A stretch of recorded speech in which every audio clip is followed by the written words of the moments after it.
John Kennedy in partnership with the Chamber. At the head table today, to my left is Shane Hilton, Chair of the Chamber Board. Our distinguished speakers, Senator John Kennedy, Deborah Randolph, Chamber President, Mayor John Boyd, City of Alexandria. To my right is Monty Wilson, immediate past Chair of the Chamber of Commerce, Board. Thomas Dalvey III, who serves on both the Chamber and the Rotary Board. And Rotary, the immediate past President, is Katie Vanderlip. This afternoon, Monty Wilson will do our prayer. Our pledge and four-way test will be Thomas Dalvey, and Katie will wrap up with birthdays and anniversaries.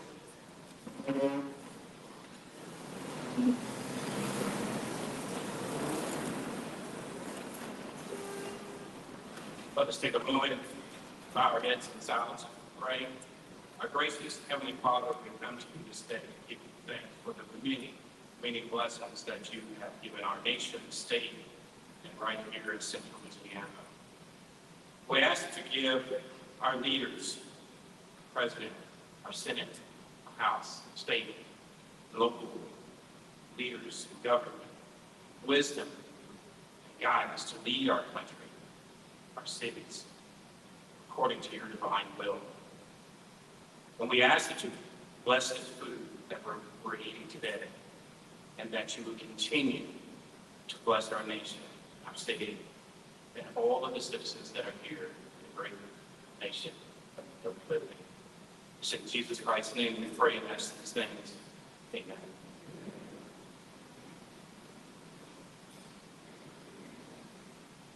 Please join me in the Pledge of Allegiance and remain standing for the four-way test.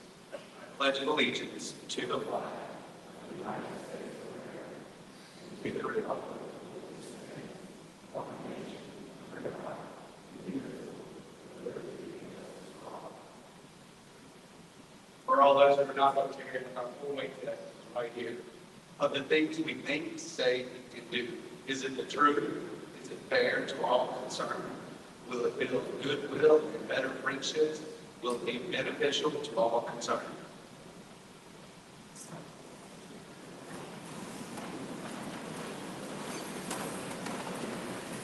All right, each week at Rotary, we announce Rotary birthdays and anniversaries.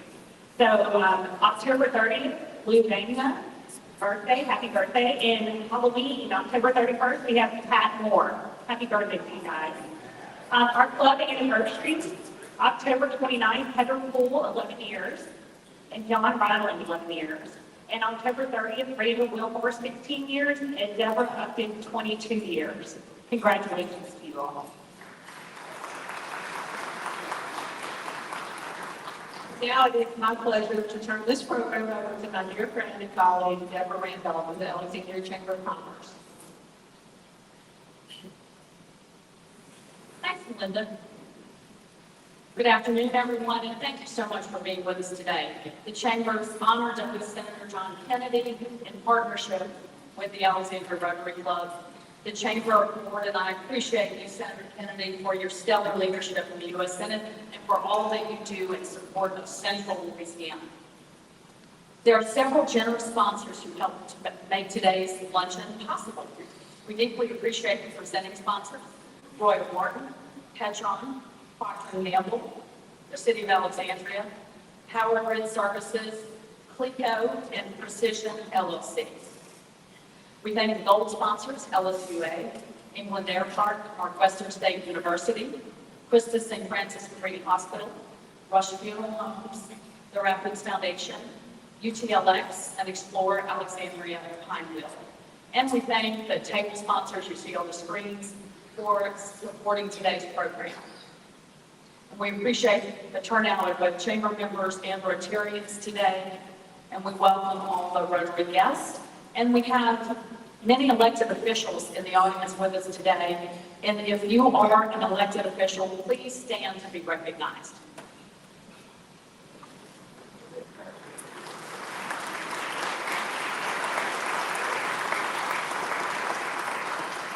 And now it's my pleasure to introduce Shane Hilton, Chief Commercial Officer at Clico and the 2024 Chair of the Chamber Board of Directors.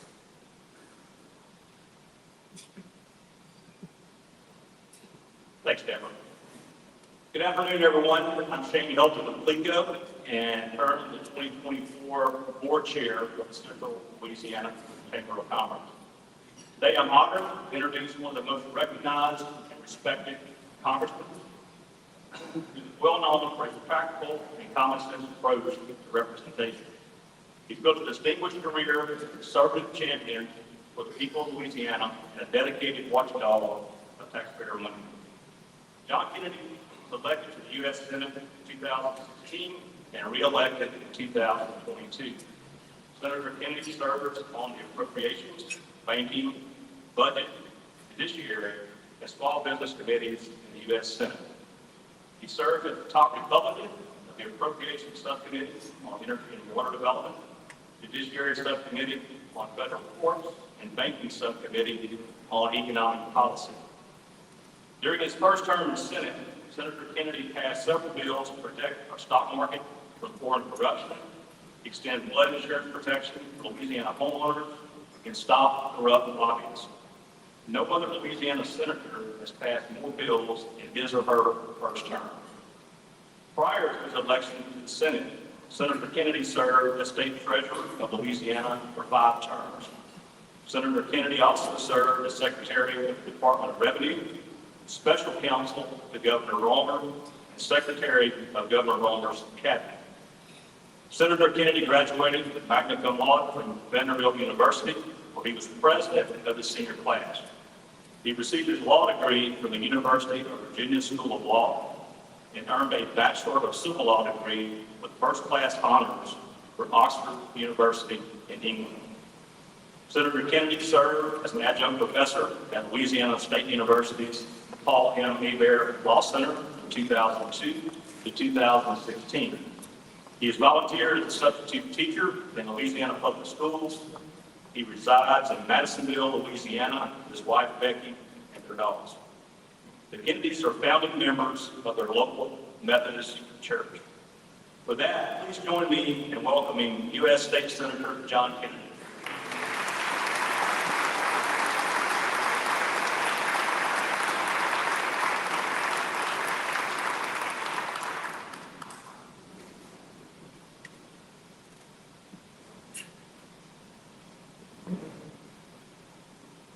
A priest and a rabbi were sitting next to each other on an airplane. So they decided to make conversation. And the priest turned to the rabbi and said, "Rabbi, let me get to know you. Let me ask you a few questions. Rabbi, does your religion..." "I'm fascinated," the priest said to the rabbi. "I'm fascinated with your religion. Does your religion still prohibit you from eating pork?" And the rabbi said, "Yes, Father, it does." So they thought about that for a while, and the priest turned again to the rabbi and said, "Rabbi, I hope you don't mind me asking you, have you ever eaten pork? Have you ever eaten it?" And the rabbi said, "Father, I can't lie to you. One time, I ate a ham sandwich." So the priest and the rabbi sat back and they thought about that a little bit. And the rabbi turned to the priest and said, "Well, Father, do you mind if I ask you a question?" And the priest said, "Absolutely, Rabbi." The rabbi said, "Father, does your religion require you to be celibate?" And the priest said, "Yes, Rabbi, it does." And the rabbi said, "Well, you know, Father, I've got to ask you. Have you ever, been with a woman and succumbed to the pleasures of the flesh?" And the priest said, "Rabbi, I'm not going to lie to you. One time, before I entered the cemetery, I succumbed to the pleasures of the flesh." So the priest and the rabbi thought about that for a while, and the rabbi turned to the priest and said, "Father, it beats the hell out of ham sandwich."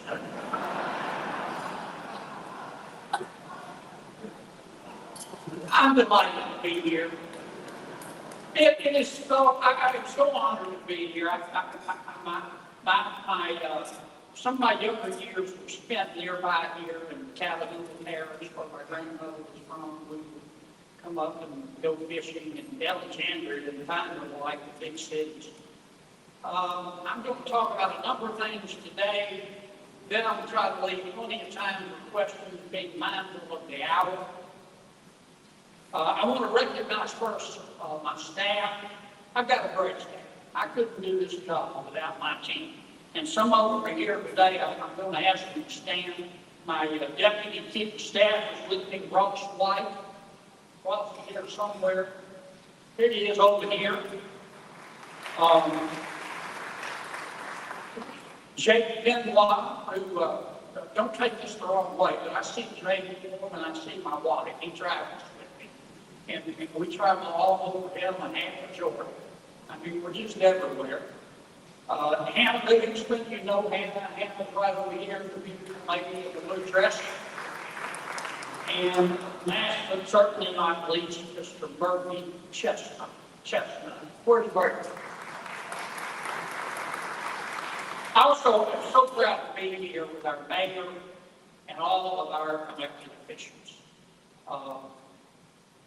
But whether I know some days you don't think what you do makes a difference, but it does.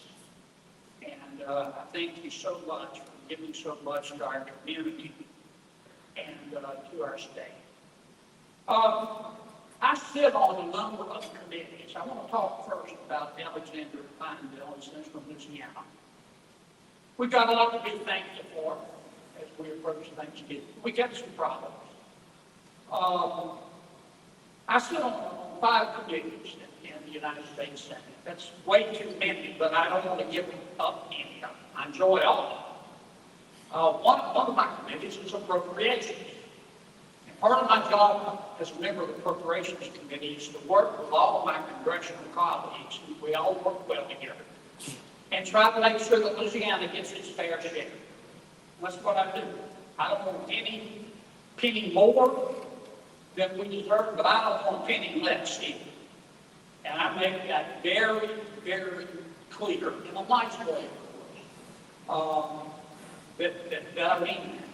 And that if they don't treat Louisiana fairly, I will chase them like they stole Christmas. And I mean it. And all of my colleagues in Congress feel that same way. It hasn't been talked about much in this campaign season, but we're in the process of putting together a budget. Really, it's a process that never stops. And I always try, in addition to funding the major departments, to go and try to tuck in a little money for specific projects in Louisiana. And remember, this is all in the formative stage. But I'll tell you some of the things I'm working on. We're working on money for the England Airport in Alexandria. We're working on money for the Massaw Family Medicine Clinical Expansion Project, Massaw General Hospital. I'm working on money for Louisiana Christian University for their STEM program. I'm working on more money, about $36 million, for the J. Bennett Johnson waterway. I've got a lot of bills I'm working on, but none more important than a bill to try to address the southern pine beetle infestation. I'm very worried about it. Very worried about it. Timber is a huge industry in Louisiana. It's not on the front page of the paper every day, but it contributes about $11 billion to our state GDP.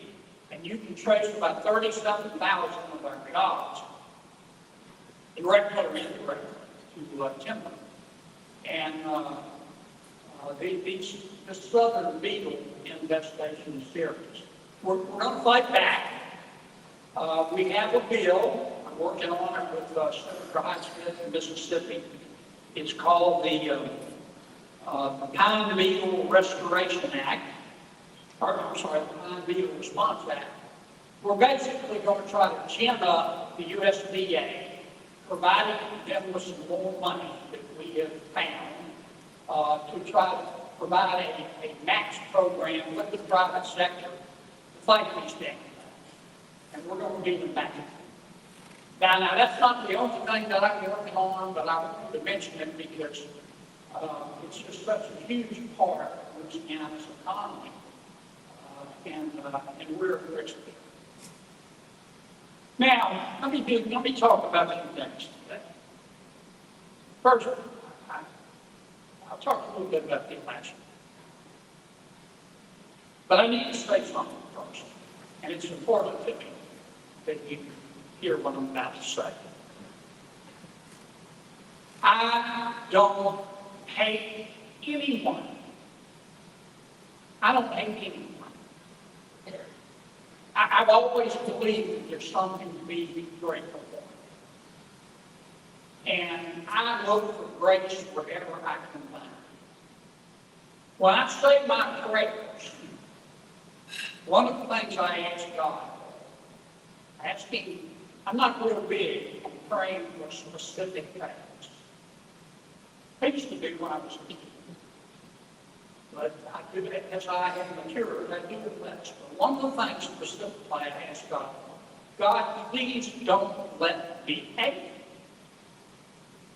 Because it's easy in Washington, D.C.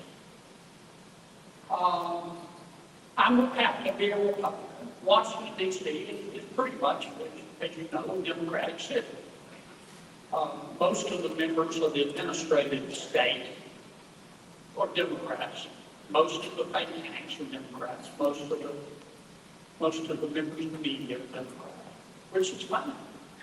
Fine with me. This is America. You're entitled to be what you want to be. You're entitled to say what you think. You're not free if you can't say what you think. I didn't.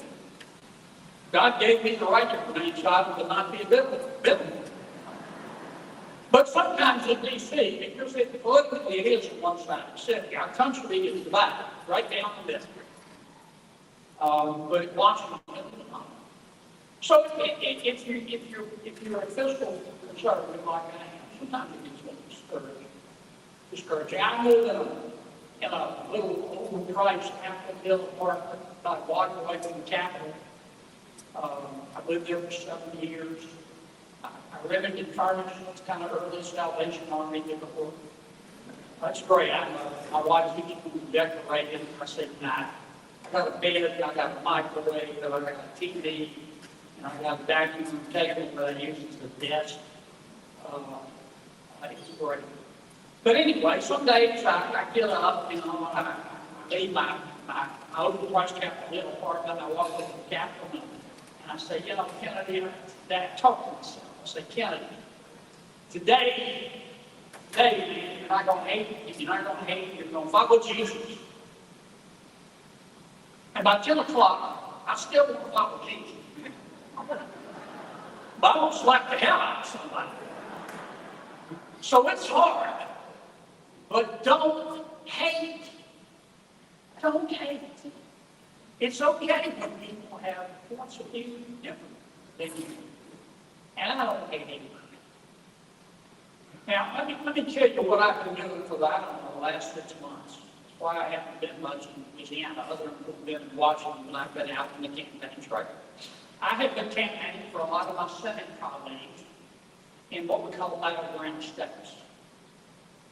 And the last, 2 weeks I've been in Montana, Nevada, Michigan, Wisconsin,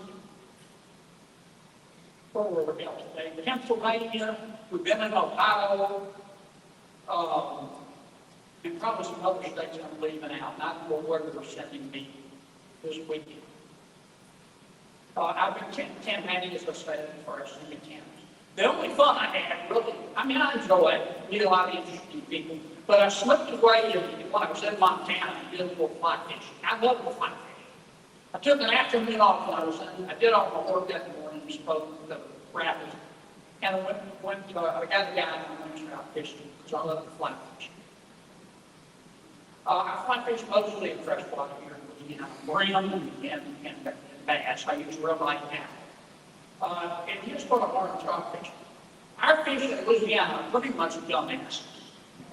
Okay? When I'm fishing for brim or bass, and I can throw a fly out there, if they hit it and miss it, I can go right back out and they'll hit it again. Not trout. These rascals are smart. You get one shot. But I caught 5 or 6 and I'm kind of good. But anyway, I've been out in the campaign trail, and so many of the Senate races and the House races are linked inextricably to the top of the ticket, the presidential race between President Trump and Vice President Harris. They all kind of meld together. And here's what I've noticed, being as objective as I can over the last 2.5 years. And let me get this out of the way. I have no idea who's going to win. I have no idea who's going to win. It's going to be very close. But here's what I've noticed in the last 2 weeks. Number one, Vice President Biden's numbers have stalled a little bit. She had been on a very, not sharp, but pretty steady trajectory up. You know, what's happened in the last 90 to 120 days? President Biden got out of the race. Vice President Harris, who I know well, was nominated. Many of my Democratic friends, not all, but many of them were so relieved that President Biden wasn't going to run. They just immediately embraced the Vice President. The poll numbers started going up. She had a really good convention. I thought her convention was very well done there. But in the last 2.5 weeks, her numbers have stalled. And President Trump's numbers have started to improve. I give you a statistic. For the first time, and I just find that this, I'm trying to be objective here, to tell you what I see. But Donald Trump has run 3 campaigns, and no campaign in his favorables has ever been greater than his unfavorables. 3 weeks ago, President Trump's favorables rose above his unfavorables. And those of you who've been in campaigns know that that's a pretty important statistic. The other thing that has changed in this campaign, I think, is the Vice President clearly has changed her strategy. For the longest time, I'm using their description, they were running a campaign centered around the theme of joy, and that has changed. The people running their campaign have now adopted a new strategy. It's very similar to Secretary Clinton's strategy in 2016, which is basically to say, you may not like me, but my opponent is worse. And as you know, the theme is for President Trump is a Nazi. I find that curious. I do. Unless you're so deep stupid, and or you've been living in your parents' basement, you have an opinion about Donald Trump. And it's not likely to change. Now, you may like him, you may hate him, but I just find that curious, kind of curious that strategy would be used in the last 2 weeks of the campaign. I am hoping in the last week that what the Vice President does is talk more about her plans for America, because she could win this race. I mean, you know, I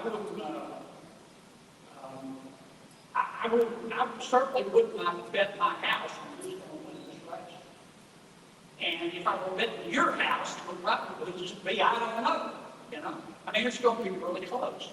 And I think President Trump, some will say it's his strong suit, some will say it's his weakness.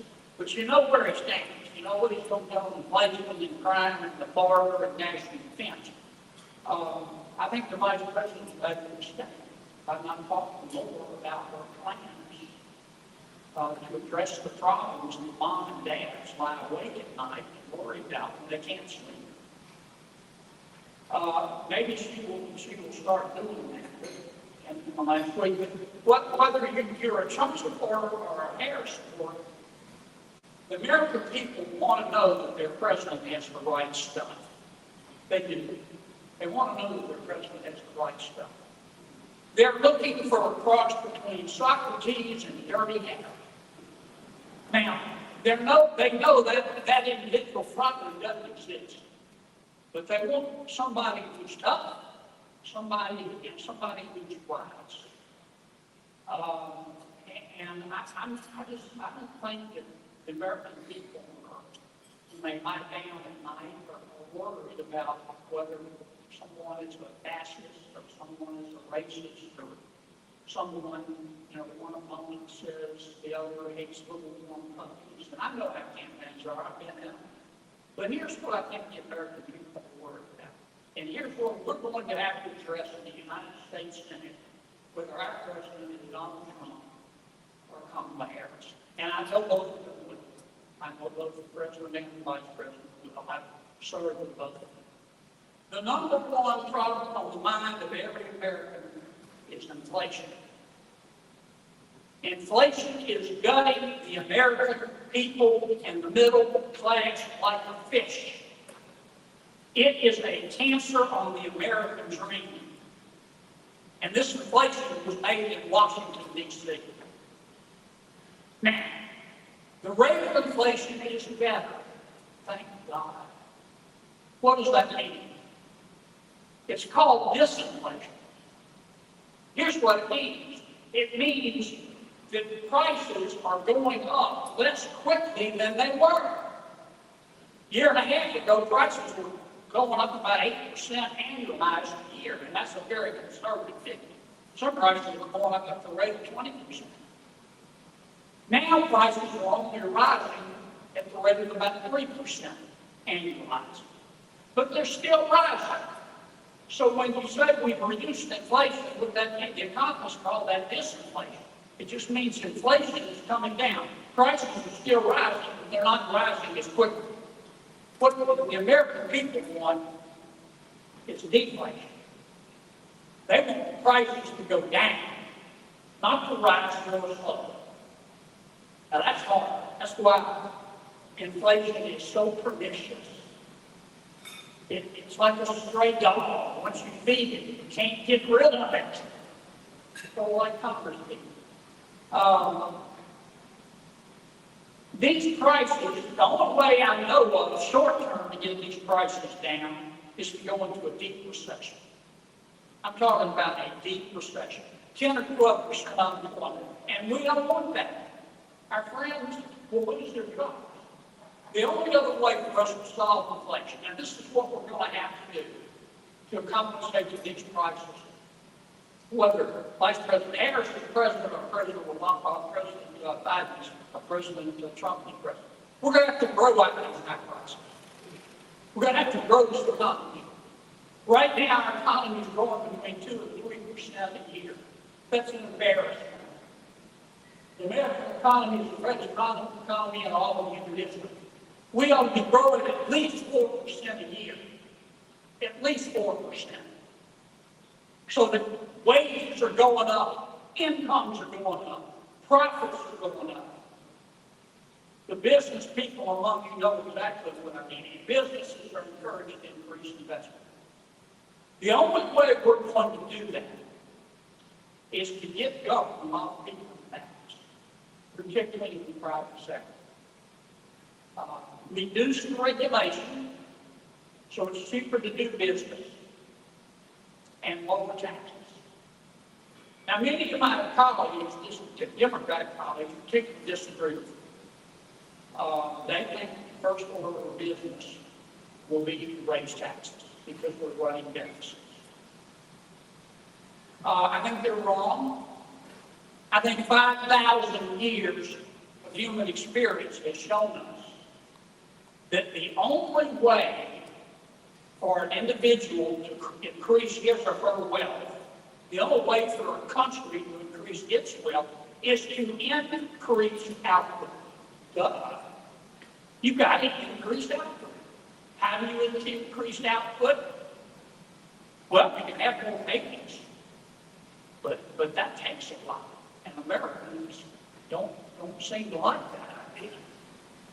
That's not unusual for America, but the birth rate across the world has been young.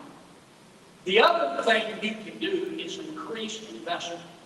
And the one thing you don't want to do if you're trying to increase output is to raise taxes. When you tax something, you get less of it. When you tax something, you get less of it. When we did the tax cuts in 2017, they're about to expire. That's going to be the first decision we've got to make. Our economy forward. And more importantly, wages went up. People at the lower end of the wage scale saw their income go up much higher than those at the upper end, but everybody's income went up. Business profits went up. And that's the only way we're going to grow out of this inflationary period. And make no mistake, it is gutting people like a fish.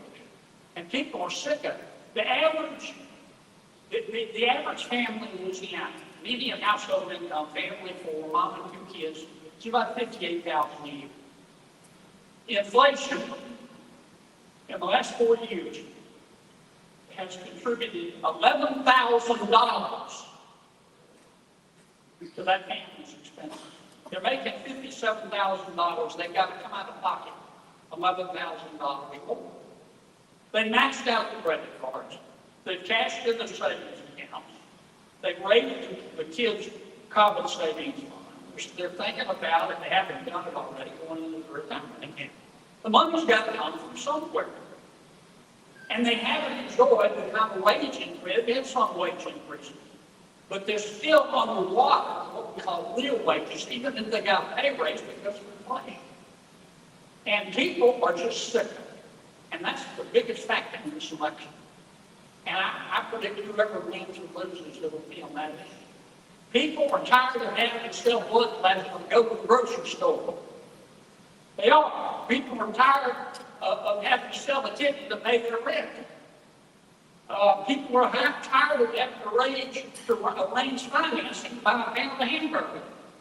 People are scared they're not going to be able to retire before they're 94.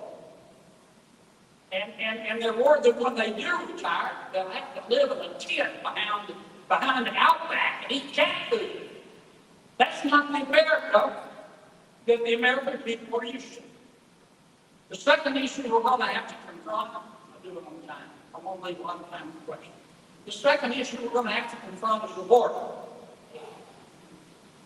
Now, in the last 4 years, there are an additional 12 to 14 million people in our country who have come here illegally.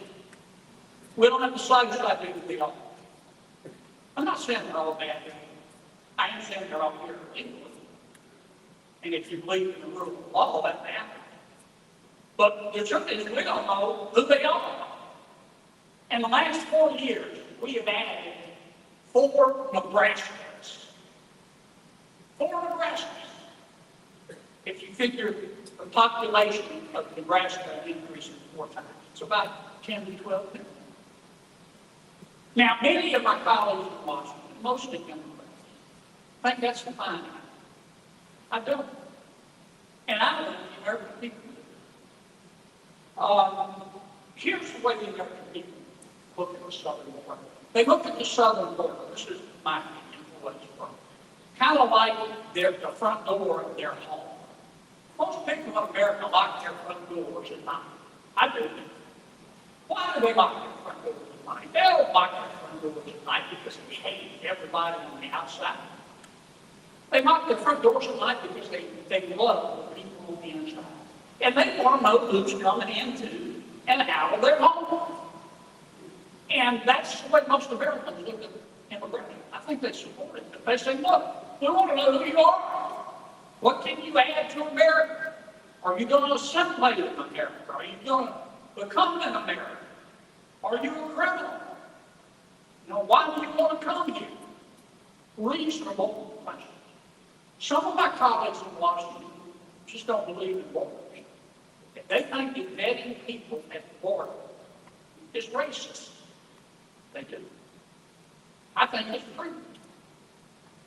Now, it is flattering to me that so many people won't come to America, and we should be flattered by that. And the reason is simple.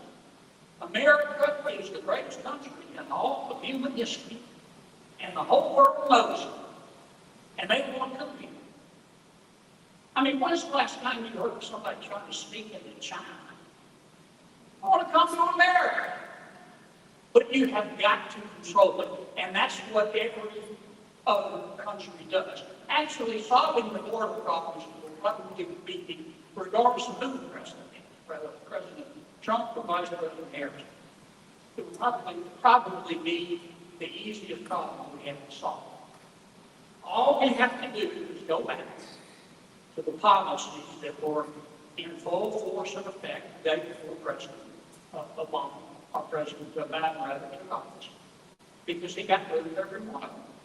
I'm talking about the Remain-in-Mexico program, the safe third country policy, which would probably ought to change a little bit, the definition of refugee status, unleash our border patrol, not in a mean-spirited way, but just allow them to do their job. I think if we do that, we'll have border control probably within 3 months. We have begged President Biden and Vice President Harris to do it, but for whatever reason they decided not to do it, and frankly, most of my Democrats didn't support it. The third issue we're going to have to address. I don't know why this is, folks. If I make it to heaven, I'm going to ask. But there's some people in this world. They're not mixed up. They're not confused. They're not sick. It's not that their mama or their daddy doesn't love them. These are bad people. And some of them run countries. And those countries and those leaders hate America.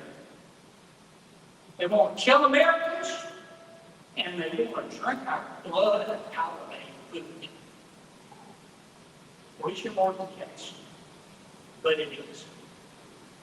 If you could see the classified, top secret information that I see, here's what you need to conclude.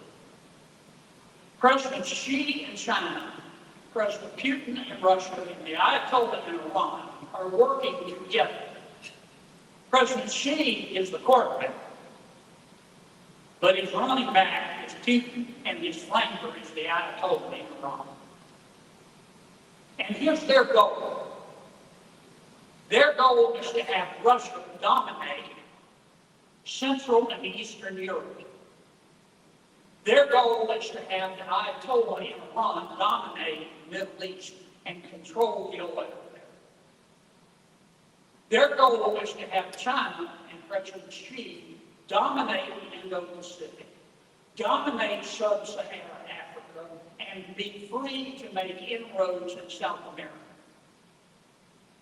And they are succeeding. They are succeeding.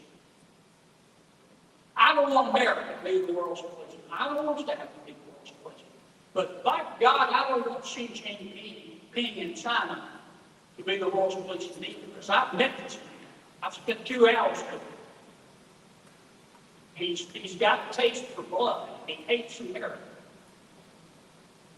Weakness invites the wolves every single time. And the problem, President Biden's foreign policy is being run by Secretary of State Lincoln and National Security Advisor Sullivan. They are running the show. And I know Anthony, and I know Jake, and I like them, and I don't hate them, they're nice guys and all that. But they're not wartime consigliaries. They're diplomats. We're in a bar fight, and they were pro Socrates. I mean, they do. They think we can sit down with Putin or with the Ayatollah, and if we just give them a hug and some hot cocoa, we can talk through it. It's not going to work. It's not going to work. And what America needs to do, if we want to keep our country out of the war, and I do, we're going to have to spend more money on defense. That's just a fact. And we're going to have to turn to our friends in Europe and and give them some hard, cold truth. They've got to start spending the money to defend themselves. Because if it wasn't for the United States of America, Vladimir Putin would be in Paris right now, and we all know it. So it's gut-check time for our friends in Europe. I don't want to end on a negative note. Yeah, we got problems. But I believe in this country. I think our future truly can be pretty better than our present or our past. I do. I've always believed that all of us together, we're only as good as our dreams. Well, a dream big. We shouldn't fear the future. We ought to grab for it. I've always believed that we're only as valuable as our children. I'm an optimist.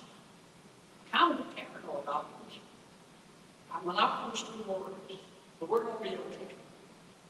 I've got my purposes about who ought to be running Washington. You know that. You may be a good thing, you may not. That's okay.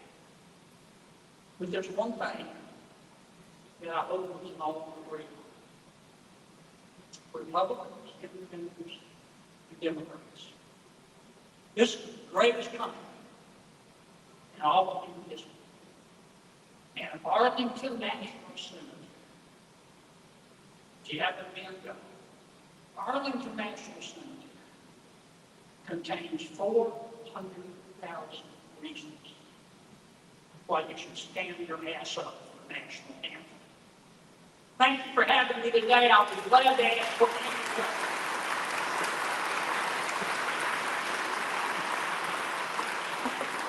Is that okay? If you have any questions, you can just shout them out.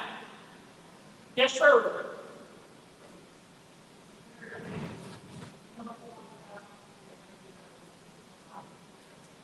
So it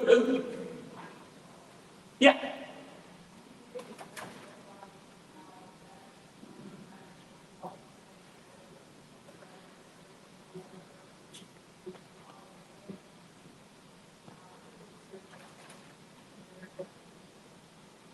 Well, the question is about the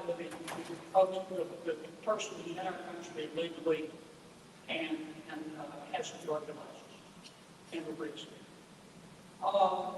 Look, I've been to the board several times. I've met repeatedly with Secretary Mayorkas, the head of Homeland Security. I think Mayorkas is taking orders from the White House. And here's what I've concluded. Either the people running our immigration system in the Biden-Harris administration are incompetent. So much so you wouldn't put them in charge of a ham sandwich, or they believe in open words. Now, nobody is that. I think they believe in open words. I think they're wrong. And until we secure the border, I'm surprised. I'm glad what we described hasn't happened before, but I'm surprised that it hasn't happened before. I'm not kidding. We've got 12 to 14 million people living all across America. It's very expensive. You're paying for it. Because in America, we don't let people just die in a ditch. We give them housing, we give them food, we give them health care, we give them education. But we don't know who these people are. And I'm not going to call them names. I don't know them. But that's the point. No country that I'm aware of has ever done what we have done in the last 4 years. And it's going to lead to disaster. And that's why we've got to fix it. But it is not going to be fixed by President Biden. I can tell you. What else? Senator, Yes, sir. thank you for coming. You bet. Thank you for having me. When is the U.S. Senate and our U.S. House going to take on the issue of our national debt and get it under control? Ooh, that's a good one. Well, my other students have been on who's in the majority. Here's what I think our biggest challenge is. As I said, the security board rounds may sound kind of bizarre, but I don't think it's gonna be that hard. We just need to go back and do what we were doing the day before President Biden did it. The biggest challenge we've got is this. We know to grow out of these high prices that are killing our American people, we have got to renew most of the tax cuts that we passed in 2017, which are coming up for expiration next year. I mean, if we don't renew those tax cuts, everybody in this room is going to see a tax increase. And everybody all across America will. And it's going to hurt this economy. And you're going to see prices go up even higher. So we've got to do that. But that's not the only issue. That issue is linked to others. For example, we're taking in, depending upon whose numbers you believe, between $4 and $5 trillion a year. That's a lot of jack, folks. $4 to $5 trillion a year. That's like 4 0 0 0 0 0 0 0 0 0 0 0 0. And that is your money. You're paying. Problem is, we're spending 6 to 7. So how do we do that? We borrow the money. We issue treasury bonds, treasury bills, and treasury notes. And we borrow the money. And it rolls over into our national debt. And we've been doing that a long time, so we now have $35 trillion of national debt. And the danger is that if we keep deficit spending, that one day, when we go to borrow the money, the issue of those treasury bills, people across America and across the world will go, you know, put down the bond, man. We're not buying your debt. You owe $35 trillion. We don't think you can pay it back. That's got to be addressed. The other issue we've got to address among all these those three issues is national defense. Look, we've lost a lot of ground in the last 3 years. Putin and Xi and the Ayatollah and Kim Jong-un, you know, they're the outgoing ones. They're no longer scared of America. And they've watched every single budget that President Biden has submitted to us reduce defense. We're going the wrong direction. We're going to have to spend between 4 and 5% on our defense. Now, money, I don't know how we're going to solve that problem, but that's what's facing us. And you're right that the deficit is a huge part of this. And when I talk to my colleagues about it, they go, oh, Kennedy, you know, this is all alarmist. You know, they can say that the world's going to come to an end, and civilization is going to develop because of our debt for years. And we haven't had enough. And they're right. But that's not how this debt gets you.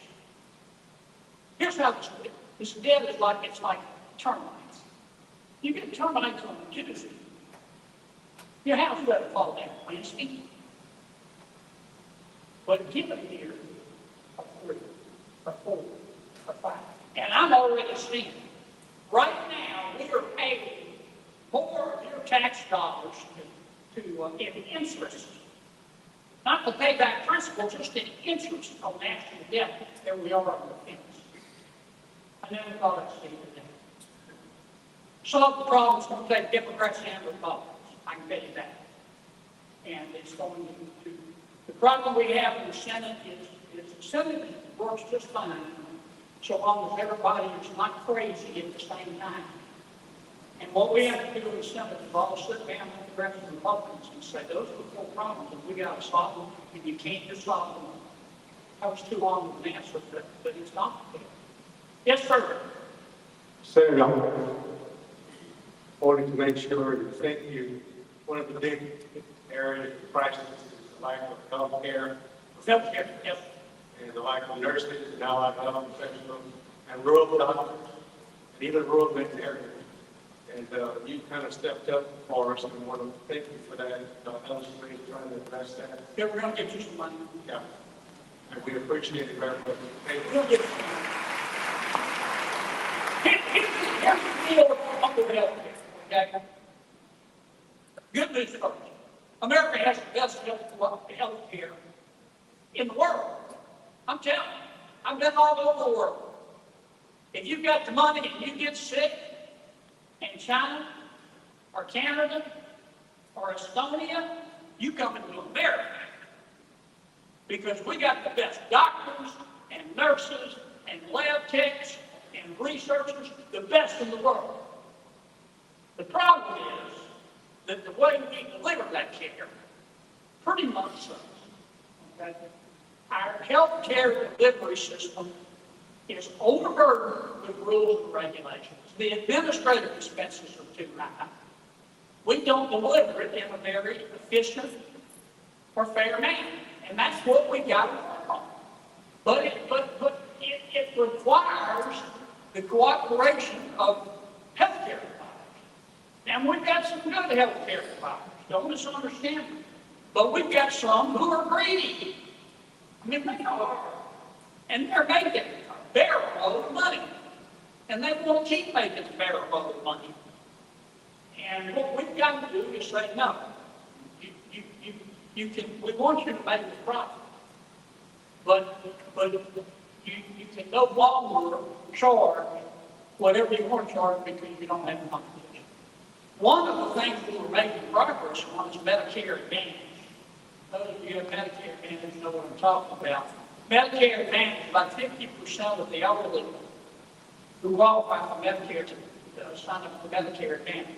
You can sign up for Medicare, which is administered by the government, or you can sign up for Medicare Advantage, you get the same benefits and then some, administered by the private health insurance. And the private sector was beating the government in terms of efficiency. But the administration decided to start cutting the funding for Medicare Advantage, and it set us back. I think that's a mistake, because the competition was making everybody better. What else? Next one. Senator, put me on the spot for the last part, so I'm trying to make it good. Okay, sir. As a mental health professional, mental health has been near and dear to me. And I'm pretty sure everybody in this room knows somebody that has a mental health diagnosis or been around someone with one. I've been in the field for 30 years. It's not seem to be getting better with the mental health situation in the United States. What is Washington doing to finally address the mental health issue once and for all? Well, Washington is not doing anything right now. I can tell you, I will speak to the Senate. Senator Schumer is in control. The majority leader of the party that has the most senators, which happens to be my Democratic colleagues, elects the majority leader. The majority leader controls what comes to the floor and what doesn't. So I can have the best idea in America, and Senator Schumer will let it come up for a vote. I've got no chance. I've been, many of us have talked to Senator Schumer about addressing the mental health care crisis. But for that reason, we have more room legislation before. I think what we're going to have to do is not a panacea, but it will help. We're going to have to revisit the role that institutional care plays in America. A lot of our problems, some really smart people decided, I don't know, 20 or 30 years ago, you know better than I do, that it was cruel to treat people with mental illness in an institutional setting. So we ought to treat them in the community. So we got to live along with mental institutions. Only problem is that nobody treated them in the community. And so all of a sudden, our police officers have become mental health professionals, and our emergency room people have become mental health professionals. And it's not working. And I think we're going to have to start with taking on going back against institutional care. There's some people that the cops can help, and there's some people that the emergency room can help. And there's some people that should be off the streets. It's like they're dating for themselves and others, and they've got to be in an institution. Okay, folks, thank you for having me. Go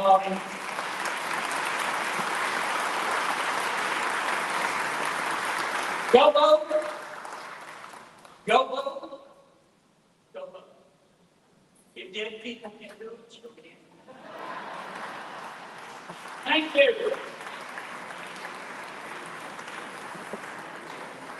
Senator Kennedy, on behalf of the Alexandria Rotary.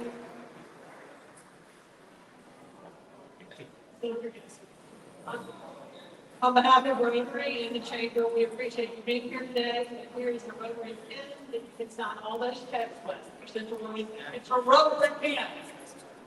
Do I have to pay taxes? No, it's a gift.